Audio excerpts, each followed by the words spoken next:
Now, the thing with big dogs is, well, let me slow down.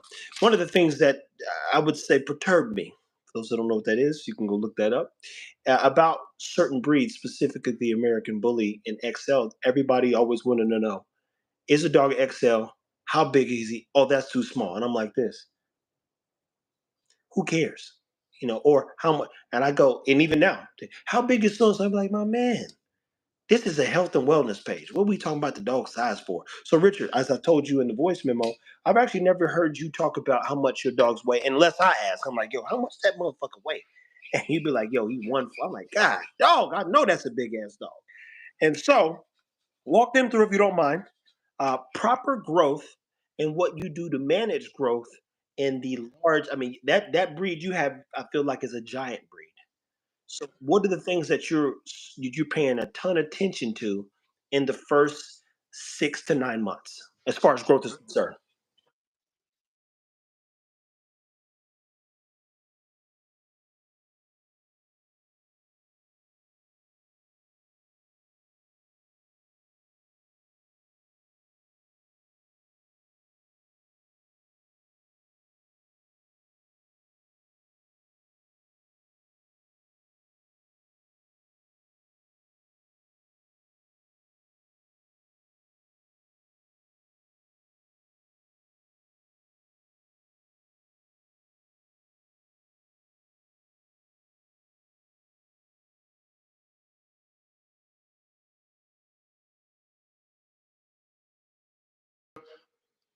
The pedigree matchup is the most critical thing. The pedigree matchup and the parents matchup is going to kind of give me a more perspective on how the puppies are going to develop and how much they're going to weigh. So it's way before the puppies are born. When I'm looking at pedigrees and parents, I got to match that up properly to stay within the breed standards, which we don't know much about, within the breed standard for the weight requirement or expectation of the dog when he turns. But walking you down, like a rule of thumb to the Presa Canarios is this: 10 pounds a month.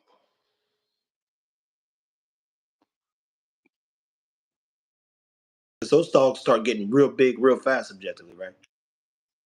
Kind of that scale, depending on the makeup and the pedigree of the parent, that scale can kind of go out the windows because I've seen some dogs jump 15 pounds month time frame. So now at 9 months, the dog could be 100 something. I've seen it happen plenty of times. Like right now, I got a guy that has a puppy from me. The dog is 9 months and weighs 110 pounds. So it's not 90 pounds, weighs 110 pounds. So he's 10 pounds over the expected weight based at that guideline. So it's just a guideline. They come up with this thing. Just pattern dogs to see how the dogs develop. And there's been a guy that breeders that know this breed know what basing and going off of. Most breeders don't even know this. So when they watch this, they're gonna be learning something new themselves too. But 10 pounds per month up to 8 months old. See, that is good to know, man. And does that translate to any other breeds outside of the process, especially since other breeds are part of that giant breed itself? I'm not interested in learning more about other breeds. Like it's never like I try to stay in my lane for the most part. But I can tell you this, to dig a little bit deeper into the 10 per month, you have to also look at the dog makeup. You don't want to, and this goes into all breeds. You don't want to be overfeeding a dog because you try to make the dog weigh a certain weight. And a lot of people that reach out to me, that call me, and a lot of dogs I see, people are on that tip of overfeeding the dog. Dog can make a certain weight requirement. Yeah. So the negative side to that is this: it can fuck up the dog hips and joints and elbows. You're putting too much weight on the dog at a young age. That's almost like having a 10-year-old kid and you try to make him squat 250 pounds, 225 pounds. 260 pounds. His body is not developed and strong enough to be able to do that yet. So when you putting all this weight on young dogs, putting the dog in a very vulnerable position for proper development, because you could be stunting his growth or damaging his growth to where you fucking elbows up, and now the dog has hip or elbow dysplasia, and the dog is ruined. Can't move.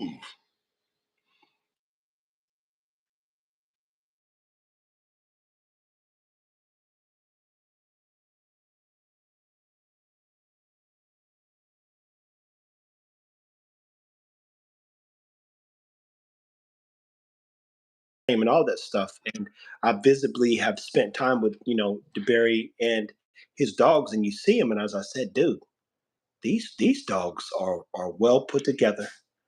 They're solid dogs. I'm like, I went back in my Rolodex of just times I've spent being there, and we've done those videos. I said, damn, he's never talked about head size, but more so head formulation and 60-40 and 40-60. And he never talked about how much it should weigh, but told you, hey, that Joker, he's this much. And I'm trying to lean him out a little bit more. We're getting to the summertime, like, and here's the thing, guys, a big dog's gonna be a big dog regardless. Nothing you can do about it.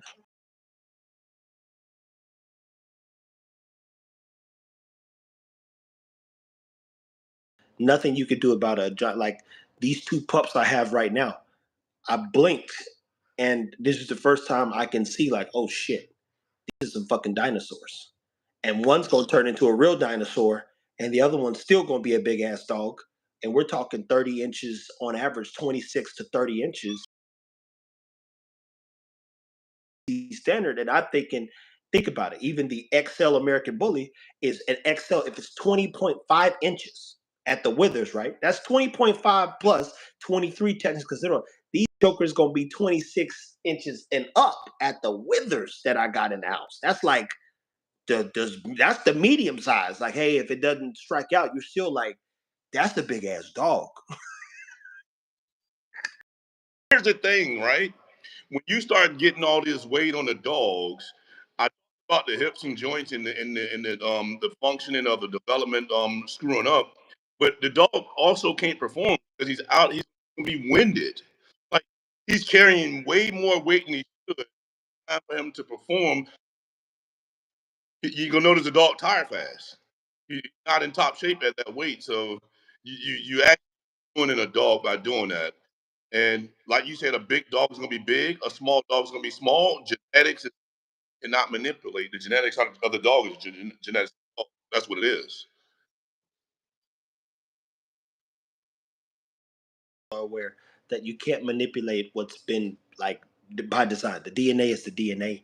Who the dog is, who's big. So, Richard, is there anything else people should know when getting into the large breeds? Because, guys, this ain't gonna be a long one. When I get some food, keep in mind I'm gonna go through the impact of food in more detail on how it messes and improves the dog's quality of life. What we look for, what we learn from every feeding. I think that's huge. Right now, food and utilization isn't something that people are aware of a lot of times until maybe a dog has a problem. But let's talk about proper growth and proper function, and even on the puppy, seeing those back two ribs sometimes. Hey, that's just like, is it? It's like, hey, is it? I don't have sloppy dogs because keep in mind, even the pups, they go on a little mile walk or some shades. So you'd be like, damn, my mom, like, yeah, they can do it. They ain't 6 months old, the smaller ones. But as long as they willing to walk, we walking.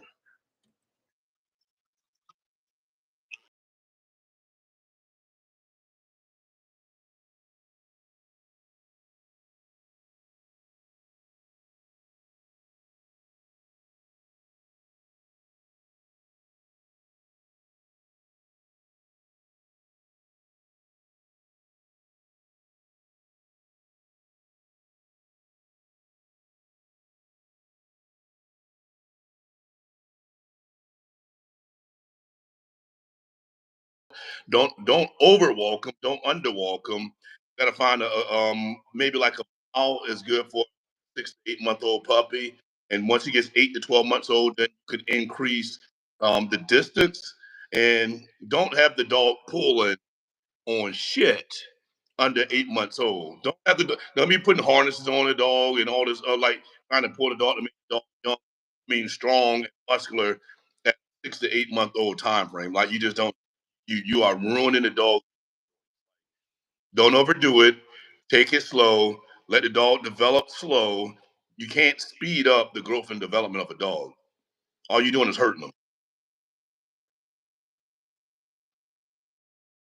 I was talking to Syed earlier, but we were talking about something else. But even when he comments, looking good and lean is a good thing because most dogs grow up and out. So does the Pressa, does it do the up and out thing? Has it have its lanky face and then its full grown face? Like how does that work? Clumsy, linky, and then around 3 years old is when a presser stops, and that's when his back and everything is typically filled in. And look, somebody asked a really good question. Do you recommend any type of supplements for a Pomeranian? Yeah, your multivitamin supplements is something that I'm a firm believer on. You look on the Foundation Raw Instagram page. I have pinned up there New Vet. New Vet is a supplement. They make a multivitamin supplement, which is a grade supplement, and they make Trev. You might want to check this out too. Make a hip and joint supplement for big dogs that I give all my dogs, which is New Vet. And I'll send you that information if you wanted to. Them, and there's a company called Dasquin, and then we formulated something around Dasquin's stuff as well. Well, Tadlock for one believes that Dasquin has the best supplement for hip and joint. So I looked at the formulation, sent it to my guy, and I just, joint support. Dogs are Tadlock. We did a video with our vet, and dogs are always going to have stress on their knees because they're like this. There's never a time where the knee gets alleviated or pressure. And even myself, I'll talk about getting through the 6 to 9 months phrase where dogs who have higher risk of hip and joint problems, that's when I start adding a bed because now we start talking about the bones beginning to formulate completely or begin to go through their calcification stage. So on top of making sure we continue our walks to help with mineralization of bone development, Joker right now, for instance, he's a bulldog. He's got a 2-story bed in his cage, and so when he goes in there, he gets to lay on some padding versus laying on his hip or that bone. So his hips get relief on top of the work that he has to do per se. So our supplement is just it exists. There's a lot of great supplements out there, people. Our gameplay with that is again just being at the right place at the right time and owning a part of the space because people trust us. But yes, Richard said new vet, go to that's on the Foundation Raw's website, ipraw.com or Instagram page.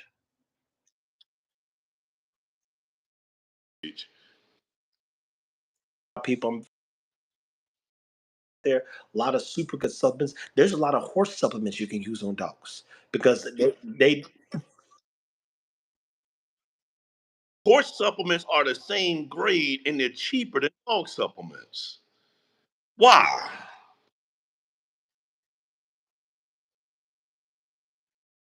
the dog. Nigga ain't gonna be like, hey man, I got this new Merle horse. That ain't happening. That ain't happening. They cost too much and they take up too much damn space. So that's a whole nother thing. But what we learned, especially as I've been studying and looking into horses, some of the best treatment, some of the best ointments, some of the best supplements, all that stuff is horse related. And your dogs can use it too. It's a beautiful thing, man. That At NUVET. If you go to the Foundation Raw Instagram page, I got it pinned up there, so it's there. Good. little bit Syed said something, text me about it. I don't know why it's freezing so bad, dude. It does this on our lives. So even when they go back and watch it, Richard, if I'm talking, you're frozen. If you're talking, I'm frozen. Seriously. So I got on my other YouTube so I could see. I was like, damn, dude, it's a lag and that's crazy though. So no, it's not. It's not. And so I'm like, I went to my app store see if it needs update. Don't need no update, but it's happened even with Syed and I. So we got to get that. Yeah. Yeah, there we go. Shout out to TRK. I'll probably do a live with him later on TikTok, people. And I'm about to be on TikTok most of the day. We're gonna get on Twitch. We're gonna start doing these lives more consistently. There are 3 to 5 people that we talk to regularly, and now I'm in the space where we kind of got access to. Well, we have to have the information to take care of all levels of dogs: giant breeds, small breeds, medium breeds, regular breeds, the really tiny breeds. And that requires more information, way more information. So that right there, super. As Saya said, fat dog is not good. Uh, we already know that being overweight is not a good thing for any of us. It makes getting through life huh? Period, man. Period, man. Period. It's just not good. So if anybody sells you your dog is too small, your dog's underweight, your dog's this, it's like, yeah, I always tell them this. I guess we'll see. I guess we'll see when the chips, because we got 2 years where I cannot allow them to get overweight. I just can't. I can't do it. I can't justify. Oh, look how big he is. To me, that's a stupid statement. Let's see what happens when they running up and down water and lakes and rivers and climbing up trees. We'll just see. We'll see. And it was funny as the people who come out and like, hey man, I want to meet up, bring my dog. I'm like, oh, okay. Are you sure about that? Because the camera's going to be rolling and in your mind, you think he's going to do this. And in my mind, he's been doing this since he was 8 months or 8 weeks old. So you didn't see nothing change. You just saw it get bigger.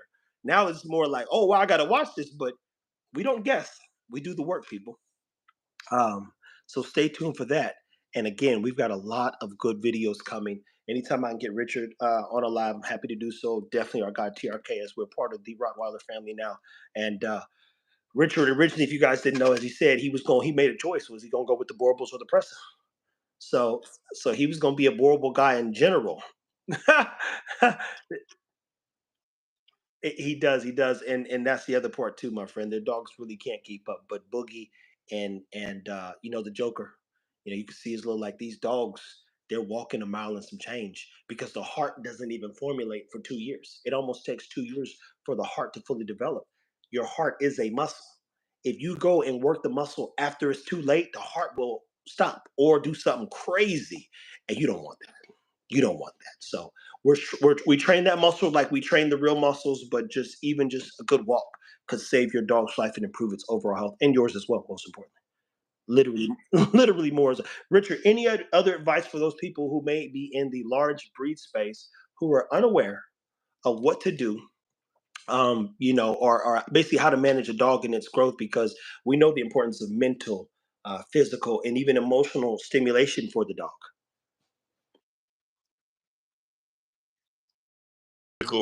Go to ifeedraw.com.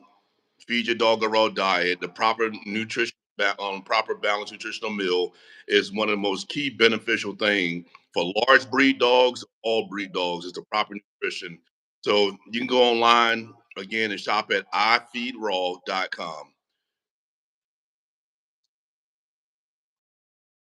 Cooked chicken heart and gizzards. He started getting well. Even this person, they said they start doing this and the dog start having a little diarrhea. Uh, no, I wouldn't be concerned with the diarrhea part. If anything, it's what you do to balance it. Okay, when you add new components to your dog's meal, then you have to make sure that you're balancing it if the dog hasn't had these things. We literally did a live where we showed you guys, it's a 2 hour live up right now of the dogs all being uh, given birds. So in people's mind, you think we just give the dogs food and they just eat it. Don't work that way. So I have to take them on a food journey, like a 7 course meal for the first year. So if you look, Boogie ate a little bit of a duck. He didn't want to eat the duck, brought the general in. Whatchamacallit ate the chicken, a chicken. He ate a little bit of it, couldn't finish it. Boom. Joker ate a turkey or half of a chicken, couldn't finish it. So it's like, okay, now bring Chacha in, bring the general in, bring Maestro. Like we're rotating these things as each dog learns. So be mindful of the journey you have to go on, because not all dogs, believe it or not, are just going to get in there and eat. It's not gonna happen. But as he said, one of the easiest things to do is add some protein. ifeedraw.com, one of the best places to shop. I can definitely tell the difference, as I said in another video. When I gave Boogie the Walmart chub, you get that 80-10 or that 70-30 or that 90-10 chub. Um, I ran out of food from Walmart. He threw up 3 times that day. He was inflamed. He was inflamed, threw up. I mean, I did the video. He threw up. He was inflamed. He struggled, man. No time thus far since I've given him your chubs has he had any issues. Yeah, no, look. I be sometimes I don't go out there. I get it. I was like, yo, I got to. I'm gonna stay on. But at any who guys, I'm telling you, quality matters. It matters, it matters, it matters. And I can't walk you through or tell you all of Richard's process. What I will tell you is he really focuses on knowing if there is an issue with the batch, and he's breaking down he's making sure there's no disease in the meat, and a bunch of other stuff. Maybe Richard, you could talk about that real quick, not in detail, but like, hey, what's the trick to making sure that the meat comes out and it's quality meat?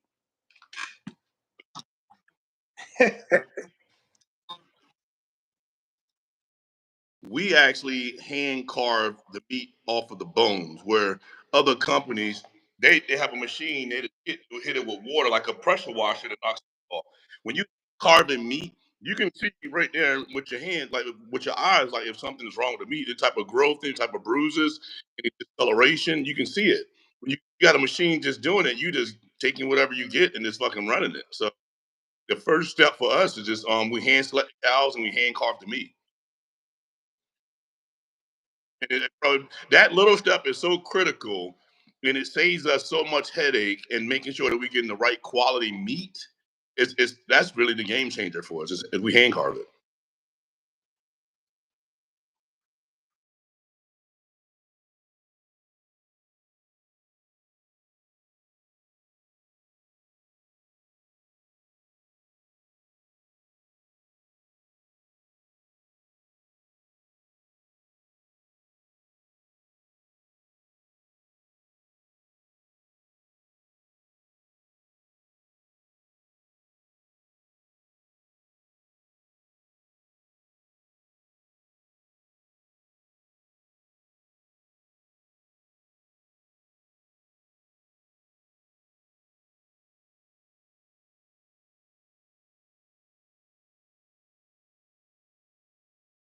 The same thing. I saw somebody say somebody Cane Corso. He's the Cane Corso person, and he does board bull appraisals. He's got 30 years plus experience, at least 20 plus, with just the Cane Corso and what to look for and how it works and all that other stuff. So these are people who, again, live, breed, and die dog. All right, people, listen, man. Thank you so much, Richard. I'll talk to you, boss man.